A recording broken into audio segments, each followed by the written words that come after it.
स्थिर वैद्युतिकी पर आंकिक प्रश्नों की सीरीज में अगला प्रश्न इस प्रकार लेते हैं।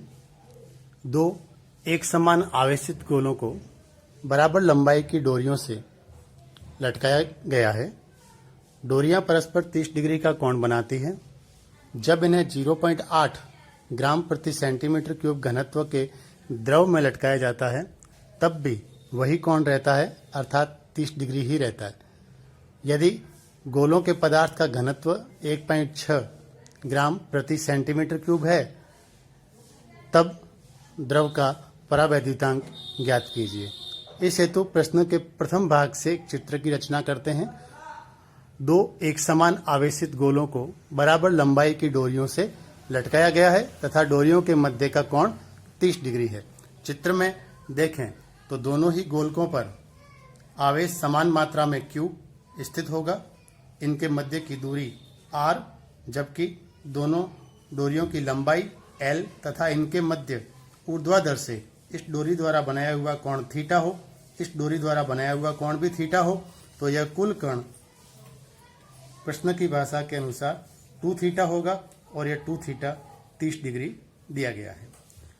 दोनों गोलों पर समान परिमाण और समान प्रकृति का आवेश होने के कारण गोलों को मिलाने वाली रेखा के अनुदिश बाहर की ओर कूलाम बल कार्य करेगा, जो इस प्रकार व्यक्त किया जा सकता है।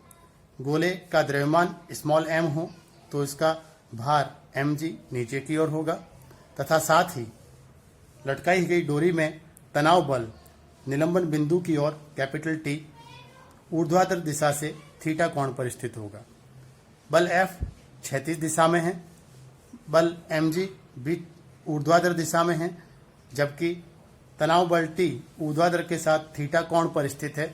अतः इस बल को क्षैतिज और ऊर्ध्वाधर घटकों में वियोजित करते हैं तो हमें ऊर्ध्वाधर दिशा में इस बल का घटक T cos थीटा प्राप्त होता है तथा क्षैतिज दिशा में यह घटक T sin थीटा प्राप्त होता है। कोण दोनों डोरियों के मध्य जो बना है वह तथा गोलकों के मध्य की दूरी नियत होने की अवस्था अर्थात साम्यावस्था में क्षैतिज दिशा में प्रत्येक गोले पर कार्य करने वाला कुल बल 0 होगा। इसी प्रकार ऊर्ध्वाधर दिशा में कुल बल भी 0 होगा, अर्थात धनात्मक व ऋणात्मक दिशाओं में कार्य करने वाले बल तुल्य होंगे। अतः हम क्षैतिज साम्यावस्था में देखें तो F और T sin थीटा ये विपरीत दिशाओं में होने के कारण इन्हें T sin थीटा बराबर F के रूप में व्यक्त कर सकते हैं। जहाँ F कूलाम बल है और कूलाम बल के सूत्र से यह F 1/4 pi epsilon not Q1 Q2 दोनों ही आवेश समान हैं, अतः Q square upon R square, जो हाँ R इन दोनों आवेशों के मध्य दूरी है। इस प्रकार यह समीकरण फर्स्ट प्राप्त हुआ। ऊर्ध्वाधर साम्यावस्था के लिए देखें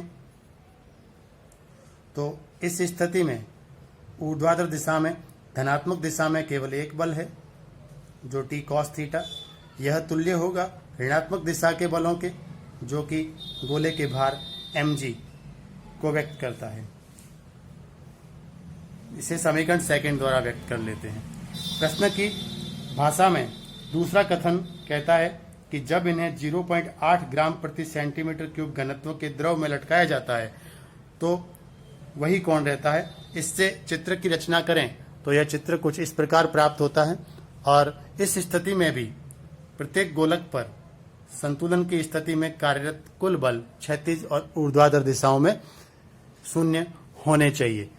इस प्रकार गोले पर कार्यरत बलों में गोले का भार mg ऊर्ध्वाधर नीचे की ओर, कूलाम बल पूर्व की भांति ही दोनों गोलकों को मिलाने वाली रेखा के अनुदिश बाहर की ओर। इस बार यह बल F न होकर F प्राइम होगा, क्योंकि हम जानते हैं कि कूलाम बल आवेशों के मध्य के माध्यम पर निर्भर करता है। पूर्व में यह वायु था, अब यह द्रव है जिसका परावैद्युतांक हमें ज्ञात करना है, अतः इसे F प्राइम द्वारा व्यक्त करते हैं तथा डोरी में तनाव बल T भी परिवर्तित होकर के T प्राइम के रूप में व्यक्त किया जाएगा। इस स्थिति में भी कार्यरत बलों को देखें तो एक अतिरिक्त बल यहाँ कार्य करता है जो द्रव के गुणधर्म से गोलक पर लगता है और यह उत्प्लावन बल गोलक पर ऊर्ध्वाधर ऊपर की ओर कार्य करता है और इसे कैपिटल बी द्वारा व्यक्त करते हैं। इस स्थिति में बल बी ऊर्ध्वाधर दिशा में, mg भी ऊर्ध्वाधर दिशा में नीचे की ओर, बल कूलाम बल F प्राइम क्षैतिज दिशा में ऋणात्मक दिशा में है तथा डोरी का तनाव बल T प्राइम ऊर्ध्वाधर से थीटा कोण पर है। तो पूर्व की भांति ही इसे घटकों में वियोजित किया जाए तो ऊर्ध्वाधर दिशा में इसका घटक T cos थीटा प्राप्त होता है तथा क्षैतिज दिशा में यह घटक T प्राइम साइन थीटा प्राप्त होता है, यह भी T प्राइम कॉस थीटा। यहाँ भी संतुलन की स्थितियां देखी जाए तो क्षैतिज अवस्था में, क्षैतिज साम्यावस्था में यहाँ कार्यरत बल T प्राइम साइन थीटा धनात्मक दिशा में और F प्राइम ऋणात्मक दिशा में है। अतः हम T प्राइम साइन थीटा बराबर F प्राइम लिखते हैं और कूलाम बल के गुणधर्म से इसे 1/4 पाई एप्सिलॉन द्वारा व्यक्त करते हैं Q²/R², क्योंकि यहाँ पर लिया गया यह नियतांक एप्सिलॉन इस द्रव के विद्युतशीलता को व्यक्त करता है और यह समीकरण नंबर 3 प्राप्त हो जाता है। इसी प्रकार ऊर्ध्वाधर साम्यावस्था की स्थिति में धनात्मक y अक्ष के अनुदिश कार्य करने वाले बल T प्राइम कॉस थीटा और B भी है तो प्लस B ऋणात्मक दिशा में यह mg के तुल्य होगा। यहाँ से भी T प्राइम कॉस थीटा का मान ज्ञात किया जाए तो यह mg माइनस b के रूप में प्राप्त होता है। इसे समीकरण 4 द्वारा व्यक्त कर लेते हैं। समीकरण 1 व 2 में हमें T साइन थीटा और T कॉस थीटा के मान प्राप्त हो रहे हैं और समीकरण 3 और 4 में क्रमशः T प्राइम साइन थीटा व T प्राइम कॉस थीटा के मान प्राप्त होते हैं। प्रश्न की भाषा के अनुसार डोरी के मध्य का कोण अर्थात 2 थीटा नियत रहता है, अर्थात थीटा नियत रहता है। तो समीकरण 1 और समीकरण 3 का भाग देने पर हमें T साइन थीटा बराबर 1/4 पाई एप्सिलॉन नॉट Q²/R² और समीकरण 3 में है T prime sine theta equal to 1/4 pi epsilon Q²/R²। इनका भाग देने पर इस रूप में यह प्राप्त होगा। इसमें गणना करते हैं तो साइन थीटा से साइन थीटा कैंसिल हो जाएगा। यहाँ 1/4 पाई से कैंसिल होगा। Q²/R² पूरा कैंसिल हो जाएगा और इस पक्ष में गणना करने पर यह 1/एप्सिलॉन ऊपर अंश में जाकर एप्सिलॉन/एप्सिलॉन नॉट का मान देगा। गणना को थोड़ा सा आगे बढ़ाते हैं तो हमें एक सरल रिलेशन T/T प्राइम बराबर एप्सिलॉन/एप्सिलॉन नॉट बराबर एप्सिलॉन R, जिसे हम परिभाषित करते हैं माध्यम की आपेक्षिक विद्युतशीलता अर्थात परावैद्युतांक के रूप में, और हमें इसी का मान ज्ञात करना है। यह समीकरण नंबर 1 के रूप में रख देते हैं। समीकरण 2 और समीकरण 4 में समीकरण भाग देने पर समीकरण 2 भाग समीकरण 4 से हमें प्राप्त होता है कि समीकरण 2 तो T cos थीटा बराबर mg के तुल्य है, जो यहाँ देखा जा सकता है T cos थीटा बराबर mg, और समीकरण 4 का मान T प्राइम cos थीटा बराबर mg माइनस b के तुल्य है। इसे भी इसमें भाग दे देते हैं तो T प्राइम cos थीटा बराबर mg माइनस b। इन दोनों समीकरणों का भाग देने पर cos थीटा से cos थीटा कैंसिल हो जाएगा और एक बार पुनः T/T प्राइम का मान प्राप्त होगा, जो mg/mg माइनस b के रूप में प्राप्त होता है। इस समीकरण 1 व 2 से स्पष्ट है कि द्रव का परावैद्युतांक एप्सिलॉन आर का मान mg upon mg minus b होगा। इसे समीकरण नंबर 3 कहते हैं। यहाँ बल B उत्प्लावन बल है। द्रव द्वारा गोले पर लगाया गया यह उत्प्लावन बल B द्रव के उस भार के तुल्य होता है जो गोले के आयतन में स्थित होता है। अतः इस बल की गणना द्रव के भार द्वारा की जा सकती है जो गोले के आयतन में स्थित होता है, तथा यह द्रव्यमान m गोले का द्रव्यमान है। यह भी प्रश्न में दिया गया नहीं है।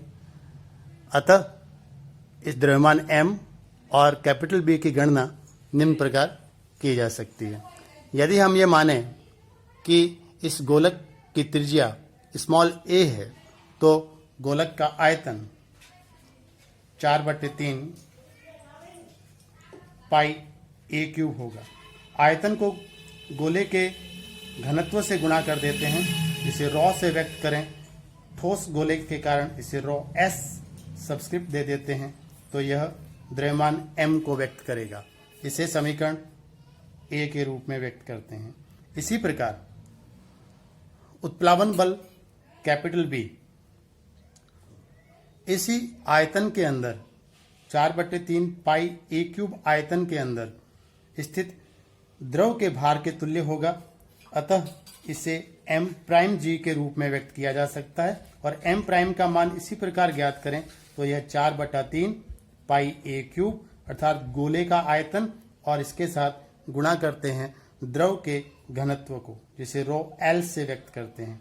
तो और यह द्रव्यमान हुआ, इसके साथ कैपिटल G को रखने पर उत्प्लावन बल B का परिमाण प्राप्त हो जाता है। इसे समीकरण B कहते हैं। समीकरण A तथा B से समीकरण 3 में मान रख देते हैं, और समीकरण 3 में मान रखने पर हमें प्राप्त होता है एप्सिलॉन R बराबर mg upon mg minus b में m का मान रखने पर 4/3 पाई a cube raw s multiplied g upon समान mg ही है, अतः 4/3 पाई a cube raw s multiplied g minus b का मान 4/3 पाई a cube raw l multiplied g बनेगा।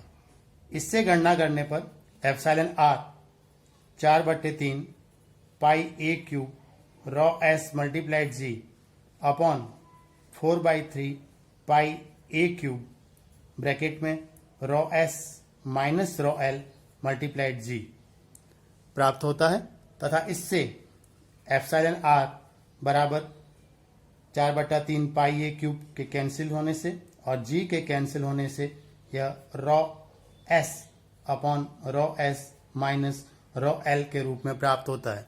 इसे समीकरण 4 देते हैं। प्रश्न में हमें दिया गया है कि ठोस गोले का घनत्व 1.6 ग्राम प्रति सेंटीमीटर क्यूब है तथा द्रव का घनत्व 0.8 ग्राम प्रति सेंटीमीटर क्यूब है। इन मानों को इस समीकरण में रखने पर एप्सिलॉन r बराबर 1.6 अपॉन 1.6 माइनस 0.8 को गणना द्वारा 1.6 अपॉन 0.8 प्राप्त करते हैं, और यह 2 प्राप्त होता है। अर्थात जिस द्रव में इन गोलकों को रखने पर उनके मध्य का कोण अपरिवर्तित रहता है, 30 डिग्री बना रहता है, उस द्रव का परावैद्युतांक 2 है।